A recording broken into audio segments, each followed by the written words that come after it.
മറ്റൊരു വാർത്തയിലേക്ക് കടക്കുകയാണ്. വാർത്താമഴ. ആലപ്പുഴയിൽ യൂത്ത് കോൺഗ്രസ് പ്രവർത്തകരെ മർദ്ദിച്ച മുഖ്യമന്ത്രിയുടെ ഗൺമാൻ അനിൽകുമാറിനെ പോലീസ് ചോദ്യം ചെയ്യും. തിങ്കളാഴ്ച ഹാജരാകാൻ ആവശ്യപ്പെട്ട് അനിൽകുമാറിനും സുരക്ഷാ സേനയിലെ എസ് സന്ദീപിനും പോലീസ് നോട്ടീസ് നൽകി. ആലപ്പുഴ സൗത്ത് സ്റ്റേഷനിലെ ഉദ്യോഗസ്ഥർ തിരുവനന്തപുരത്ത് നേരിട്ടെത്തിയാണ് നോട്ടീസ് കൈമാറിയത്. കോടതി നിർദ്ദേശപ്രകാരം കേസെടുത്ത് ഒരു മാസം പിന്നിടുമ്പോഴാണ് പോലീസിന്റെ നടപടി വൈകിയത് കോടതിയോടുള്ള വെല്ലുവിളിയാണെന്ന് പ്രതിപക്ഷ നേതാവ് വി ഡി സതീശൻ പറഞ്ഞു. എത്രയോ ദിവസം മുമ്പാണ് മജിസ്ട്രേറ്റ് കോടതിയുടെ ഉത്തരവുണ്ടായത് ഇവർക്കെതിരെ കേസെടുക്കണമെന്ന് പറഞ്ഞു. അത്ര ദിവസമായിട്ടും ഇവർ പോലീസിന് മുമ്പിൽ ഹാജരാകാതെ നടക്കുകയാണ്. മുഖ്യമന്ത്രിയുടെ കൂടെ പരസ്യമായിട്ട് ഇവർ നടക്കുകയാണ്. ഇത് നിയമവ്യവസ്ഥയെ വെല്ലുവിളിക്കുകയാണ്. രണ്ട് ഗൺമാന്മാർ മുഖ്യമന്ത്രിയുടെ ഇടത്തുഭാഗത്തും വലത്തുഭാഗത്തും നിന്നുകൊണ്ട് നമ്മുടെ നാട്ടിൽ നീതിന്യായം ഉറപ്പുവരുത്തേണ്ട മുഖ്യമന്ത്രിയുടെ ഇടതുഭാഗത്തും വലതുഭാഗത്തും നിന്ന് നീതിന്യായ സംവിധാനത്തെ ഈ രണ്ടുപേരും വെല്ലുവിളിക്കുകയാണ്. അവർ വരുമെന്ന് നോക്കാം.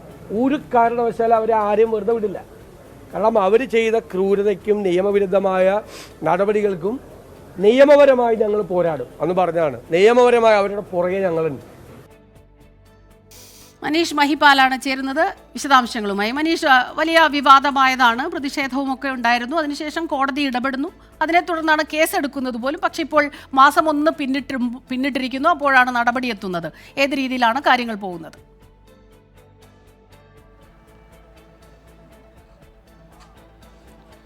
സ്മിത, പോലീസിന്റെ സാങ്കേതികമായ തുടർ നടപടിയുടെ ഭാഗമായിട്ടാണ് നോട്ടീസ് നൽകാൻ വേണ്ടി ആലപ്പുഴ സൗത്ത് പോലീസ് ഇന്നലെ തിരുവനന്തപുരത്തെത്തി നേരിട്ട് തന്നെ നോട്ടീസ് നൽകിയിട്ടുള്ളത്. പല തവണ ഇതിനു മുൻപ് കേസെടുത്തതിൻ്റെ പശ്ചാത്തലത്തിൽ ആലപ്പുഴയിലെത്തണം, സ്റ്റേഷനിലെത്തണം, ഇത് സംബന്ധിച്ചുള്ള മൊഴി നൽകണം, ചോദ്യം ചെയ്യലുമായി സഹകരിക്കണമെന്ന് അറിയിച്ചിരുന്നു. പക്ഷേ ഈ കേസിലെ 1-ാം പ്രതിയായിട്ടുള്ള മുഖ്യമന്ത്രിയുടെ ഗൺമാൻ അനിൽകുമാറും ഒപ്പം തന്നെ 2-ാം പ്രതി സുരക്ഷാ സേനയിലെ എസ് സന്ദീപും ഈ കേസിൽ ഒരിക്കൽ പോലും ഈ ഉദ്യോഗസ്ഥരുമായി സംസാരിക്കാൻ പോലും തയ്യാറായിട്ടില്ലായിരുന്നു.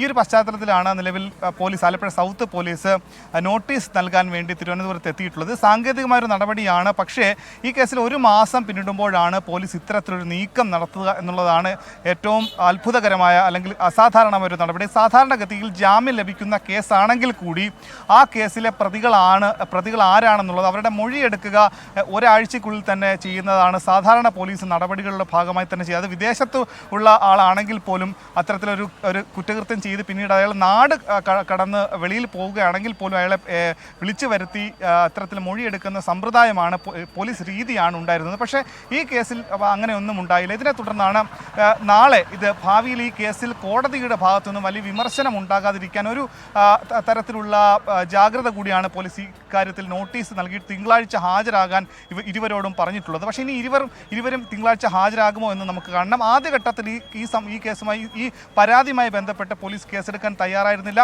ജില്ലാ പോലീസ് മേധാവി തയ്യാറാക്കിയ റിപ്പോർട്ട് അനുസരിച്ച് ഇത് പോലീസിന്റെ സ്വാഭാവിക നടപടി എന്നതായിരുന്നു. അതായത് മുഖ്യമന്ത്രിക്ക് സുരക്ഷ ഒരുക്കുന്നതിൻ്റെ ഭാഗമായി സാധാരണഗതിയിൽ പോലീസ് ചെയ്യുന്ന ഒരു രീതി എന്ന വ്യാഖ്യാനമായിരുന്നു റിപ്പോർട്ടിൽ പറഞ്ഞത്. പക്ഷേ ഈ കേസിൽ വലിയ പരാതി ഉയർന്നു വന്നത് ഈ മുഖ്യമന്ത്രിയുടെ വാഹനം കടന്നു പോകുന്ന സമയത്ത് ഇരുവരും പ്രതിഷേധിച്ചു എന്നുള്ളത് വാസ്തവമാണ്. പക്ഷേ ആ സമയത്ത് ഇവർ പോലീസ് കസ്റ്റഡിയിലേക്ക് മറ്റു ഉദ്യോഗസ്ഥർ മാറ്റിയിരുന്നു. പക്ഷേ ആ പോലീസ് ഉദ്യോഗസ്ഥരെ പോലും മാറ്റിയാണ് സുരക്ഷാ ഉദ്യോഗസ്ഥർ പുറകെ വന്ന അകമ്പടി വാഹനത്തിൽ നിന്ന് ഇറങ്ങി ലാത്തിയെടുത്ത് ക്രൂരമായി ഇവരെ അടിച്ച് പരിക്കേൽപ്പിക്കുന്നത്. തലയ്ക്കടക്കം തുന്നിക്കെട്ടുകൾ ഉണ്ടായി. രണ്ടുപേരെ അതിമാരകമായി തല്ലിച്ചതയ്ക്കുന്ന ദൃശ്യങ്ങളടക്കം വലിയ ചർച്ചയായ പശ്ചാത്തലത്തിലാണ് പിന്നീട് കോടതിയിൽ പോയി ഹർജി കൊടുത്തതിൻ്റെ അടിസ്ഥാനത്തിൽ ആലപ്പുഴ 1-ാം ക്ലാസ് മജിസ്ട്രേറ്റ് കോടതിയാണ് ഈ പരാതിയിൽ കേസെടുക്കണമെന്ന നിർദ്ദേശം ആലപ്പുഴ സൗത്ത് പോലീസിന് കൊടുക്കുകയും പോലീസ് ജാമ്യമില്ലാ വകുപ്പ് പ്രകാരം മാരകമായ ആക്രമിക്കുക, ഒപ്പം തന്നെ ആയുധം ഉപയോഗിച്ച് ആക്രമിക്കുക, അസഭ്യം പറയുക തുടങ്ങിയ വകുപ്പുകൾ പ്രകാരം